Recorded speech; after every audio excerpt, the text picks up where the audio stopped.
This. तो अगर मैं आपसे आज ये बोलूं कि नाम में क्या रखा है, तो आप बोलेंगे बात तो सही है। यहाँ पे नाम है इसका क्रैमर्स रूल, लेकिन अगर आपको नाम नहीं भी पता है तो ये कहाँ कहाँ पे यूज होता है? To solve two linear equation directly. Direct आप कैसे आंसर निकाल सकते हो दो लीनियर इक्वेशन का, आज के शॉर्ट में आप सीख के जाना इसको।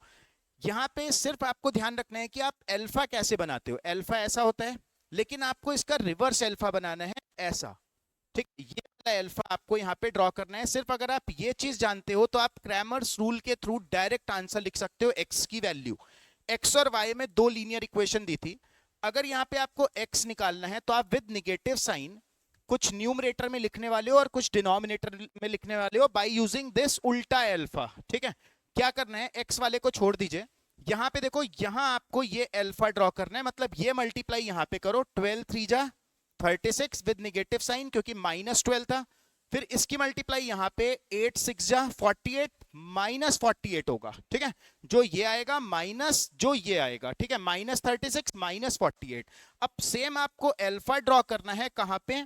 एक्स और वाई के कॉफिशिएंट्स के साथ यहां पे आपको अल्फा ड्रॉ करना है। मतलब आप ये मल्टीप्लाई यहां पे करोगे तो आपको 8 मिलेगा, माइनस ये मल्टीप्लाई यहां पे करोगे तो आपको 6 मिलेगा। तो जब आप ऊपर सॉल्व कर रहे हैं तो विद निगेटिव साइन यहां पे आपको कितना मिल रहा है? ये आपको मिल रहा है 84। ठीक है, और डिनोमिनेटर में आपको क्या मिल रहा है? 2 मिल रहा है विद निगेटिव साइन। तो आंसर आपका क्या हो जाएगा? 42 होगा, जो कि आपकी एक्स की वैल्यू होगी। और आप इस एक्स की वैल्यू को कहीं भी डाल के वाई की वैल्यू निकाल सकते हो। तो सेम चीज एक और क्वेश्चन आपको अटेम्प्ट करना है विदाउट यूजिंग पेन, और इस क्वेश्चन का मुझे आंसर बताना है कमेंट बॉक्स में कि आंसर क्या होगा। With same approach, alpha and divide by alpha, वो आपको आंसर दे देगा। Thank you so much.